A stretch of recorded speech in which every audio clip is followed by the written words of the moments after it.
Hello दोस्तों, स्वागत है आपका मेरे YouTube channel the college education अड्डा पे। और आज हम जिस टॉपिक के बारे में चर्चा करने वाले हैं उस टॉपिक का नाम है करंट।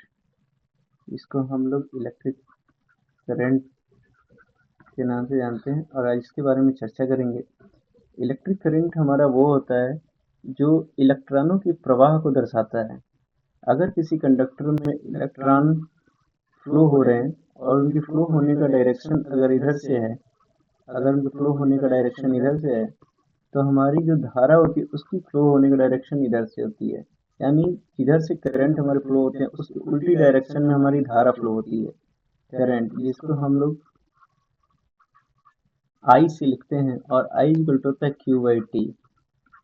अगर हम किसी आवेश को अगर क्रॉस सेक्शनल एरिया यानी किसी चालक के क्षेत्रफल से हम फ्लो कराते हैं, अगर हम फ्लो कराते हैं किसी आवेश को क्रॉस सेक्शनल एरिया से डेल्टा टी टाइम, मतलब टी टाइम में, तो हम उसका एवरेज करंट जो है वो निकाल सकते हैं I equal to d q by d t से। और आई को हम लोग नापते हैं एम्पियर में, आई को हम लोग नापते हैं एम्पियर में। अब ये हम सोचते हैं कि आखिर हम क्या आई को यानी करंट को देख सकते हैं, तो इसका जवाब है नहीं। हम इसके सिर्फ रिएक्शंस को देख सकते हैं। जब हम दो चालक को आपस में टच करते हैं तो ये स्पार्क होता है और हम इसके रिएक्शंस को स्पार्क में देख सकते हैं। और दूसरी चीज़ क्या है कि जो हमारी जो धारा होती है वो सिर्फ और सिर्फ जो चालक होता है, जो चालक होता है उसके बॉडी के ऊपर फ्लो होती है, उसके सिर्फ बॉडी के ऊपर फ्लो होता है, बीच में फ्लो नहीं होती है। दूसरी चीज़ क्या है कि हम जो कोर होते हैं, तार के पतले पतले से जो कोर होते हैं, उनको हम लोग लपेटते क्यों हैं आपस में? लपेटने का कारण ये है कि अगर हम उसको नहीं लपेटेंगे तो इसके भी बॉडी पे फ्लो करेगा, इसके भी बॉडी फ्लो करेगा ऊपर, और इसके भी ऊपर फ्लो करेगा। ये क्या होगा, आपस में जब टच होंगे ना तो ये स्पार्क करेगा। स्पार्क करने की वजह से हमारी जो वायर होती है उसमें जो है लॉसेज होने शुरू हो जाएंगे। दूसरा कारण ये है कि जो हमारा करंट होता है वो चालक के ऊपर फ्लो करता है। यानी एरिया जितना ज्यादा रहेगा, हमारी जो प्रतिरोध होता है, प्रतिरोध उतना ही कम होगा। क्योंकि हमको पता है कि जो हमारा प्रतिरोध का फॉर्मूला होता है वो होता है R equal to rho L by A. प्रतिरोध हमारा वो होता है जो धारा को प्रवाहित करने में बाधा उत्पन्न करता है। मतलब जितना ज्यादा प्रतिरोध होगा उतना ही कम करंट हमारी फ्लो होगी।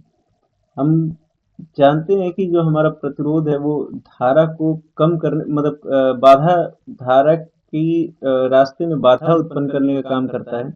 और जब हमारी ये चालक का जो एरिया है वो ज़्यादा होगा, तो अगर जो हम यहाँ से देखें तो आर ई directly proportional one by A होगा। यानी ये क्रॉस सेक्शनल एरिया के इनडायरेक्टली प्रोपोर्शनल होगा। मतलब अगर ये एरिया ज़्यादा होगा तो रेजिस्टेंस हमारा कम होगा, अगर एरिया कम होगा तो रेजिस्टेंस ज़्यादा होगा। तो जब हम यहाँ से कंडक्टर को जो तार पतले पतले कोर होते हैं तारों के, जब उनको हम लपेट देते हैं तो उनका एरिया बढ़ जाता है। एरिया बढ़ने की वजह से क्या होता है, अगर जो हम लपेटते हैं तो एरिया जब बढ़ जाएगा तो उसके ऊपर जो करंट फ्लो होने का जो रेट होगा वो, मतलब वो भी ज़्यादा हो जाएगा। वो ज़्यादा मात्रा में फिर करंट उसके ऊपर फ्लो होने लग जाएगी। दूसरी चीज़ कि उसमें जो स्पार्क होगा वो स्पार्क नहीं होगा। और तीसरी चीज़ कि इसका रेजिस्टेंस कम हो जाएगा। तो हम पहली चीज़ तो ये जाने कि इसका एरिया जो है वो बढ़ जाता है। दूसरा, इसका जो रेजिस्टेंस है वो कम हो जाता है। तीसरा, इसके ऊपर जो करंट है वो ज़्यादा मात्रा में फ्लो होने लग जाती है। तो यहाँ से इतनी चीज़ें हम लोगों ने जाना। अब हम लोग पढ़ते हैं कि रेजिस्टेंस के बारे में। तो रेजिस्टेंस के बारे में अभी हमने आप लोगों को बताया कि रेजिस्टेंस जो हमारा होता है वो धारा प्रवाहित, जो धारा होती है उसके रास्ते में बाधा उत्पन्न करता है, जिसको हम लोग आर के नाम से जानते हैं। इसको हम लोग नापते हैं ओम से, इसको हम नापते हैं ओम में। और जो हमारी जो रेजिस्टेंस होता है यानी जो प्रतिरोध होता है उसको हम लोग दो टाइप के, जो सीरीज, दो टाइप के इसके कॉम्बिनेशन होते हैं। एक होता है हमारा सीरीज होता है और एक हमारा पैरेलल होता है। ठीक, सीरीज हमारा वो होता है कि अगर हम तीन हम प्रतिरोध लेते हैं R1, R2 और R3, और इनको अगर हम सीरीज में जोड़ते हैं तो इसका मतलब ये हुआ कि हमारा जो R1 हो गया, ये R2 हो गया, ये R3 हो गया, यानी कि इसका जो दूसरा सिरा होगा वो दूसरे के पहले सिरे से कनेक्ट होगा। ये R1, ये R2 और ये R3। R1 का जब दूसरा सिरा होगा वो R2 के पहले सिरे से कनेक्ट होगा, और R2 का दूसरा सिरा जो होगा वो R3 के पहले सिरे से कनेक्ट होगा। ये हमारा होता है सीरीज। सीरीज में क्या होता है कि जो हमारी जो करंट होती है ना वो सेम होती है, लेकिन हमारा जो वोल्टेज होता है वो अलग अलग होता है। ठीक, ये हमारी करंट जो होती है इसमें सेम होती है, और वोल्टेज जो होता है वो अलग अलग होता है। इसका एक फॉर्मूला होता है जिस जो होता है V equal to I R, होता है V equal to I R, जो हम लोग ओम के नियम से पढ़ते हैं। चलिए हम ओम के नियम को भी बता देते हैं यहाँ पे। ओम का नियम ये है कि किसी चालक में जो धारा प्रवाहित हो रही है तो उसके चालक के सिरों का जो विभवांतर होगा वो डायरेक्टली प्रोपोर्शनल होगा उसमें बहने वाली धारा के, यानी V is directly proportional to I। लेकिन अगर हम प्रोपोर्शनलिटी ये हटाते हैं तो इसके जगह पे एक कांस्टेंट आ जाता है R। इसी R को हम लोग रेजिस्टेंस के नाम से जानते हैं।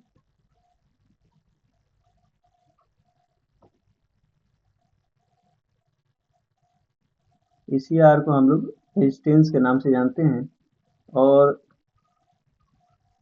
इसको हम लोग नापते हैं ओम में, जैसा कि मैं पहले बता चुका हूँ। तो ये हमारी होती है ओम का नियम। यहाँ पे अब हम लोग आते हैं, इसको अगर हम रखते हैं, जो फॉर्मूला होता है V equal to I R यहाँ पे रखते हैं, यहाँ पे तो हो जाएगा सॉरी एक सेकेंड, यहाँ पे हो जाएगा हमारा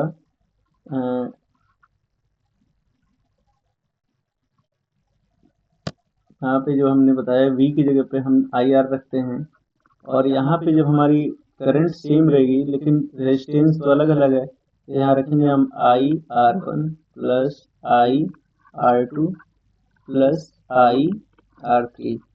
तो यहाँ पे क्या है कि करंट हमारा सेम है, तो करंट करंट हम यहाँ से कॉमन ले सकते हैं। तीनों में करंट सेम है तो तीनों का करंट हमारा कॉमन हो जाएगा, तो अंदर बचेगा R1 plus R2 plus R3। ये हमारा कॉमन बचेगा, तो यहाँ से I जो है कैंसिल हो जाता है, तो बचता है R is equal to R1 plus R2 plus R3। ये आपका जो होता है सीरीज में जो प्रतिरोध का डेरिवेशन वाला फॉर्मूला होता है, ये हम ऐसे इसको कैलकुलेट करते हैं। दूसरा आता है पैरेलल। तो पैरेलल हमारा ये होता है कि एक बिंदु से, ये हमारा एक बिंदु है और यहाँ से हमारे तीन प्रतिरोध को मैं कनेक्ट कराता हूँ।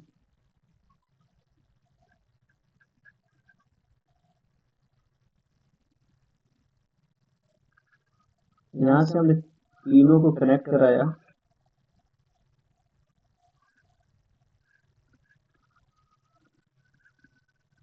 और यहाँ पे हम लिखिए R1, यहाँ पे R2 और यहाँ पे R3। तो यहाँ पे क्या होगा कि अब यहाँ से जो है हमारे करंट अलग अलग हो जाएंगे, क्योंकि करंट हमारी बढ़ जाएगी। यहाँ से तो करंट आई आ रही थी, लेकिन यहाँ पे I1 हो जाएगा, यहाँ पे I2 और यहाँ पे I3। ये तीनों करंट तीन जगह से बढ़ जाएंगी। लेकिन यहाँ पे क्या होता है कि वोल्टेज सेम रहता है। पैरेलल में क्या होता है, वोल्टेज सेम होता है, और सीरीज में क्या था कि वोल्टेज अलग अलग होता है, वोल्टेज डिफरेंट होता है, सब जगह सेम नहीं होगा। यहाँ पे सीरीज में क्या होता है कि इस सिरे से लेके और इस सिरे का जो वोल्टेज होगा, यानी आई आर, वो अलग होगा। इस सिरे से लेके इस सिरे का जो आई आर होगा वो अलग होगा, और इस सिरे से लेके इस सिरे का जो आई आर होगा वो अलग होगा। लेकिन इनमें क्या होगा, पैरेलल में हमारा वोल्टेज सेम होता है लेकिन करंट अलग अलग होती है। तो यहाँ से अगर हम इसका प्रतिरोध का फॉर्मूला में जो डिराइव करें तो होता है कि I is equal to I1 plus I2 plus I3। अगर हम यहाँ से I का फॉर्मूला जो हम जानते हैं वो होता है कि I is equal to V by R, ये हमारा फॉर्मूला होता है। तो यहाँ पे अगर हम रखते हैं तो यहाँ पे हो जाएगा V by R is equal to V by R1 plus V by R2 plus V by R3। यहाँ से क्या है कि हमारा V तो क्या है कि तीनों में कॉमन है यहाँ पे, तो हम क्या करते हैं कि V को हम बाहर ले लेते हैं, अंदर बचेगा 1/R1 plus 1/R2 plus 1/R3। यहाँ से ये बचता है, तो V से V हमारा कैंसिल हो जाता है, यहाँ पे बचता है 1/R बराबर 1/R1 plus 1/R2 plus 1/R3। तो ये हो जाता है हमारा,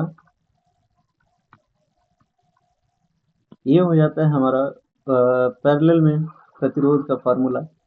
और ये हमारा जो बोर्ड के पेपर है उसमें आते हैं डिराइव करने के लिए, लेकिन जब हम कंपटीशन के लिए तैयारी करते हैं तो कंपटीशन में बस इस फार्मूले का इस्तेमाल होता है, डिराइव करने के लिए उसमें नहीं आता है, उसमें बस इसका इस्तेमाल होता है। या ये पूछा जाता है कि जो पैरेलल में वोल्टेज जो है वो सेम होता है या करंट सेम होती है, या सीरीज में वोल्टेज सेम होता है या करंट सेम होती है, ये हमारे छोटे छोटे कंपटीशनों में ये पूछ लिया जाता है। तो ये थोड़ा सा इम्पोर्टेंट है ये चीज़ें कि पैरेलल में और सीरीज में क्या सेम होती है। दूसरी चीज़ क्या है कि अब हम लोग चलते हैं, इतनी चीज़ें तो हो गई, अब हम थोड़ा सा प्रतिरोध के बारे में जानते हैं कि प्रतिरोध क्या होता है। तो रेजिस्टेंस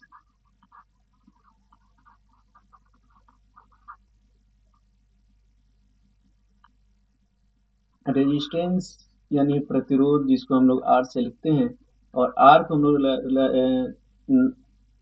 लोग ओम में नापते हैं, मतलब इसको हम ओम में नापते हैं। प्रतिरोध हमारा होता है कि जो धारा होती है उसकी जो मार्ग में बाधा उत्पन्न जो करता है उसको हम लोग प्रतिरोध कहते हैं। ये जो होता है वो किसी चालक की जो लंबाई होती है उसके डायरेक्टली प्रोपोर्शनल होता है। अगर जो चालक की लंबाई जितनी ज्यादा रहेगी उतना ही हमारा प्रतिरोध भी ज्यादा रहेगा, ये पहला कंडीशन होता है। दूसरा कंडीशन ये होता है कि जो हमारी प्रतिरोध होता है वो किसी चालक के क्षेत्रफल के अनुक्रमानुपाती होता है, यानी ये इनवर्सली प्रोपोर्शनल होता है। इसका मतलब ये होता है कि जितना ज़्यादा अगर हमारा एरिया ज़्यादा होगा उतना ही कम हमारा ये प्रतिरोध होगा। अगर हम मानते हैं कि एरिया हम दोगुना कर दिए, एरिया क्या कर दिए, दोगुना कर दिए, तो यहाँ पे अगर जो हम फॉर्मूले में रखते हैं तो ये होगा डायरेक्टली प्रोपोर्शनल 1/2। यानी हमारे यहाँ से क्या पता चल रहा है कि जो हमारा जो प्रतिरोध है वो इसका आधा हो गया। यानी अगर हम किसी चालक की यानी कंडक्टर के एरिया को ज़्यादा दोगुना कर रहे हैं तो प्रतिरोध हमारा क्या हो रहा है, प्रतिरोध हमारा उसका आधा हो जा रहा है। इसी तरीके से अगर हम किसी चालक की लंबाई दोगुनी कर देते हैं, ठीक, तो यहाँ से प्रतिरोध भी दोगुना हो जाएगा। इसका जब हम दोनों को एक जगह कंबाइन करते हैं, अगर जो हम यहाँ से लिखे पहला समीकरण और यहाँ से लिखे दूसरा समीकरण, दोनों को आपस में जब हम लिखते हैं तो ये होता है कि R is directly proportional L by A हो जाता है। और जब ये डायरेक्टली प्रोपोर्शनल हम चिन्ह हटाते हैं तो इसके जगह पे एक आता है कांस्टेंट रो, ये हो जाता है रो L बाई ए। रो हमारा जो होता है वो होता है विशिष्ट प्रतिरोध। प्रतिरोध हमारा जो धारा के मार्ग में बाधा उत्पन्न करती है उसको हम कहते हैं प्रतिरोध। लेकिन कौन सा चालक के अंदर कितना कितना बाधा उत्पन्न करने की जो क्षमता है वो डिसाइड करता है ये विशिष्ट प्रतिरोध, जो कि उसके जो बाधा उत्पन्न करती है उसके वो कंडक्टर के गुण को बताता है कि कितने कितने मात्रा में वो धारा को बाधा उत्पन्न कर सकता है। तो यहाँ तक था ये प्रतिरोध के बारे में। मैंने प्रतिरोध का सीरीज और पैरेलल दोनों का हमने आपको फॉर्मूले डिराइव करवा दिए, और प्रतिरोध विशिष्ट प्रतिरोध भी हो गया। अब जो हम लोग आगे जो पढ़ेंगे वो पढ़ेंगे वोल्टेज के बारे में, और वोल्टेज के बारे में हम कल चर्चा करते हैं। आज के लिए बस इतना ही। तो अगर जो आपको वीडियो अच्छी लगी तो मेरे चैनल को आप